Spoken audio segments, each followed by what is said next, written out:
Hello, my name is Kayla and this is Kayla Makes It. This is a channel about all the things that I knit and crochet or wish I could knit and crochet and other things. Today's episode is kind of in between normal like show and tell videos that I do. So I'm not even like counting it as one of my podcasts. But I want to talk temperature blankets because it is that time of year.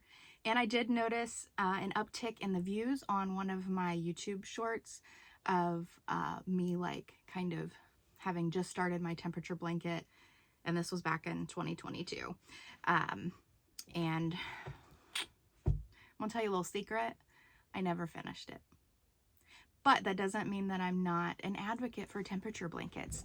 I just think that there's a few things that, you know, people should know going into it. So let's talk temperature blankets. So first of all, your temperature blanket doesn't even have to be a blanket, okay? It doesn't have to be huge. In fact, I encourage you not to make it huge. I think that's one of the reasons I didn't finish mine in 2022, because I was like, yeah, I want to make this huge blanket for my bed, for it to hang over the edges, and that's king size with hanging over the edges. And I thought this will be a good opportunity to get a blanket done because it will take me a whole year and then I don't have to worry about making a large blanket. But it just became way too overwhelming and it took way too long to crochet one row. It doesn't have to be crocheted. It doesn't have to be knitted. There's the option of including crochet and knit, which is something that I've thought about because I do knit and crochet. It would take a little bit extra when I decide to swap between, you know, picking up stitches and such. But it's possible if that's something that you'd be interested in doing. And it doesn't have to be striped. My aunt, she does really good with her temperature blankets, and I'm going to share a few things of hers on here. But her first one was striped and she got to 6-month mark and she said she was absolutely fine with that.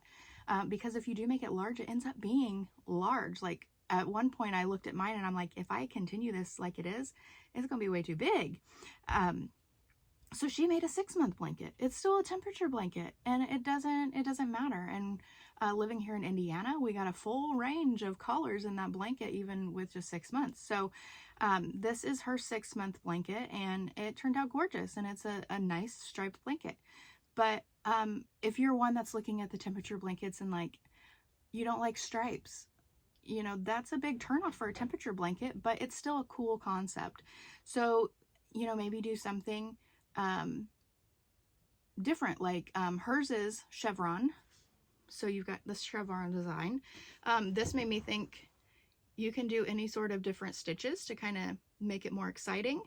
And you can even do like plan out each month. So maybe the sections would have to be larger, of course, but like maybe each month has a certain pattern design to it. So that's an option. It does not have to be solid colors that you're using. I used solid colors for mine. And I'll see if I can find where I originally got this information because I did not come up with this by myself. And I actually just used a trash bag box and punched holes in it and put all of my colors there. And see, look at all those different colors. I spent a lot of money on all these different colors. But I got my temperatures there and the color of the yarn. So this one uses Hobby Lobby's I Love This Yarn, which I really wanted to do that because I like that. It's a good, nice, solid yarn. But if you wanted something affordable and basic, you can use any type of like acrylic yarn, but it doesn't have to be acrylic. The point I'm trying to get across is it does not have to be the standard, okay? Have fun with it. Do what works for you. So as I think about this, there's an animal or something. It's a key cat. You want in here? You can do whatever works for you. So for me, if I do it again, I will not do a large project. I will do something small. Maybe even like a scarf or something like that. A scarf or a shawl or something. Your temperature line does not have to be consistent. It doesn't have to be a consistent size with everything else. So like maybe I make a triangle shawl or whatever, and then like the temperature is a small little row. That's fine. Some days that's the only thing I have time for. All this to say, do what works for you. Big projects, hard, fast rules, stuff like that does not work for my mind, my schedule, or anything like that, but I still like the idea of tracking something. Now here's another option. It doesn't have to be temperature. It can be whatever you want it to be. It could be tracking anything. It could be tracking your mood or your sleep, or I don't know, the number of emails you got in your inbox at work. I could do that one per day. So it's like you can do whatever you want. And the point is your blanket, your project, your end product will be a story you want to tell, and it will be something interesting to do. But don't let it take over your life and overwhelm you. Just some specifics about my blankets. Blankets, it's one blanket, and it's not even a full blanket. This is from 2022, and these, the way that I'm doing this one with the I Love This yarn setup is so pretty. I love the colors. It's very pretty. But look how wide I made it. This is overwhelming, but part of me still really wants to finish it. So what I have done, and I've actually misplaced the calendar, I think, but to keep track of mine, a lot of people, my cat's getting, she's not out here often, so she's very excited about what she's seeing. Do you want to leave now?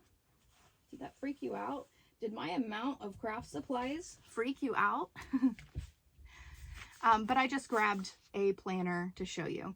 And this is a monthly planner. You could use the weekly setup. I was personally using the weekly setup, and I had it in a very small size. And that I used as my pattern. So I have this, and on the day, I would write down the temperature. And this is got random stuff written in it, but like on the 11th, say it was whatever degrees, March, let's say it was 43 degrees as the high.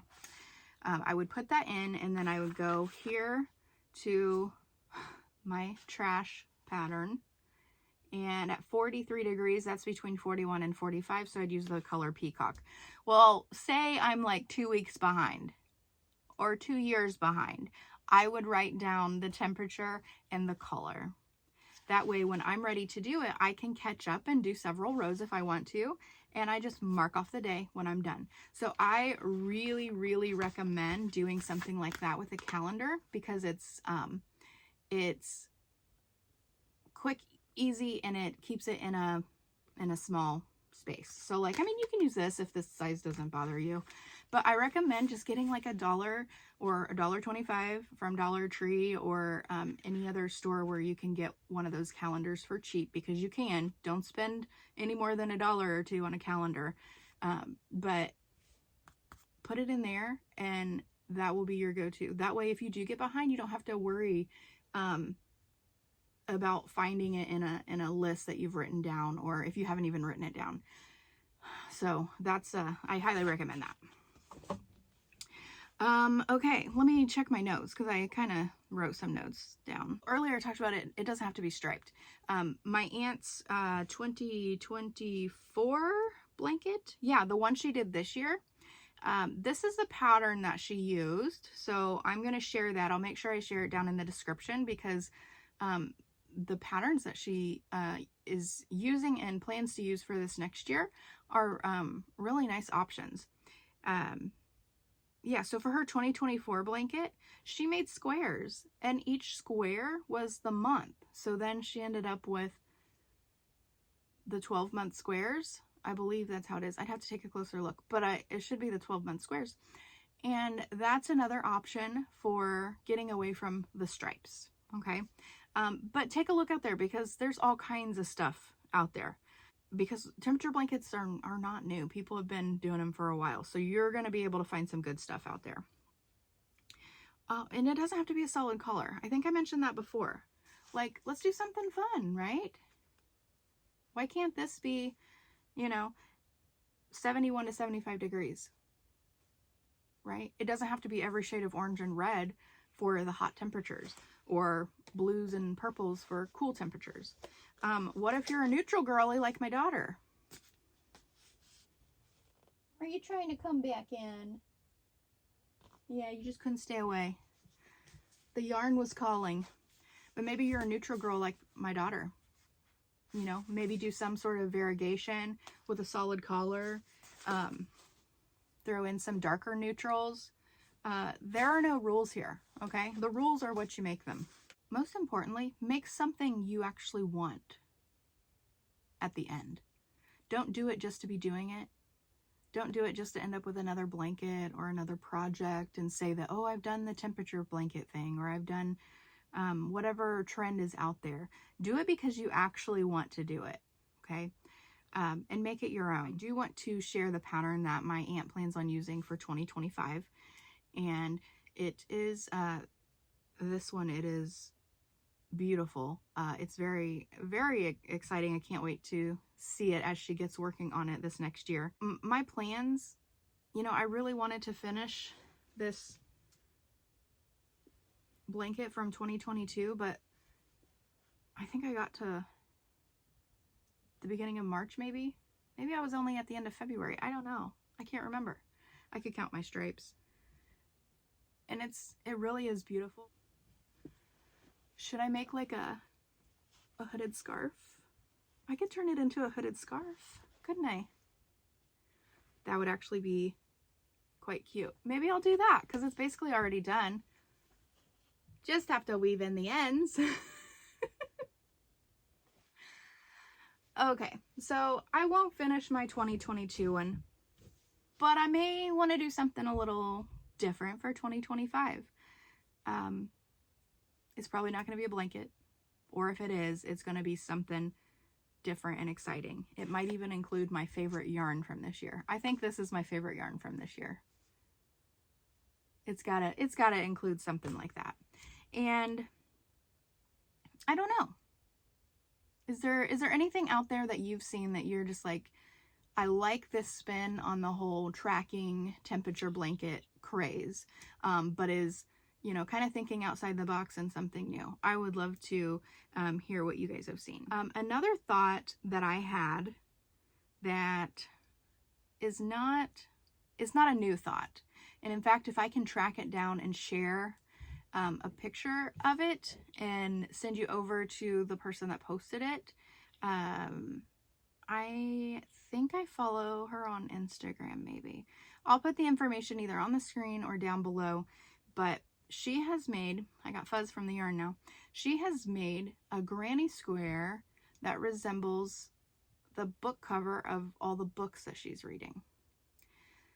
So my thoughts on this, and I don't know what she's doing with them. I'd have to go back and, you know, maybe read some of her posts and see if she's mentioned what plans she has for them.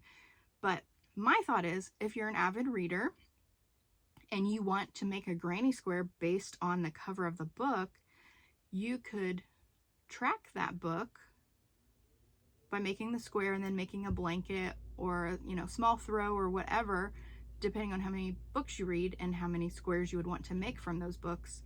And that would tell a story. That would be tracking, and it would be telling a very cool story. And, you know, if you're a reader, you're curled up with a blanket. Imagine the following year where you are cuddled up with your bookish blanket. I think that would be so cool. And going into that one, there would, you know, it would require a little bit of thought as far as, you know, how many books do you typically read in a year? And then kind of plan out how many squares that might be, and then figure out the size of what the granny square would need to be.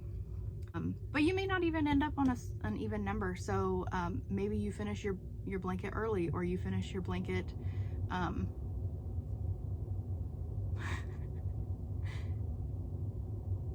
Effie. Effie's not normally in my videos. She's having a good old time. Just don't show your booty. We don't show our booty on TV.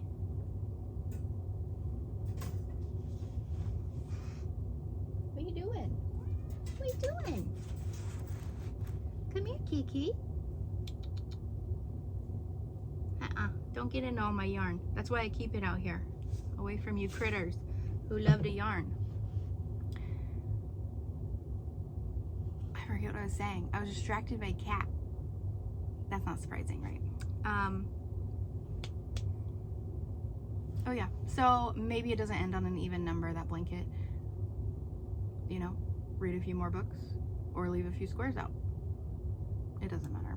There are no rules. That's the point. There are no rules. Your resources are out there. Check out Pinterest, Instagram, Ravelry, all those places for temperature or tracking projects.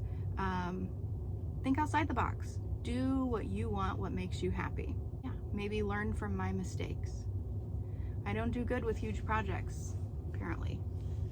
So, anyway, I hope you guys have a blessed day. It is December 31st, 2024, and we are, you know, done with another year. It goes by so quickly, I can't believe it. And I have a cat again. What are you doing for New Year's? Are you knitting? Are you crocheting? Are you sewing? Oh yeah, don't forget to sew. You can track things by sewing. How fun would that be?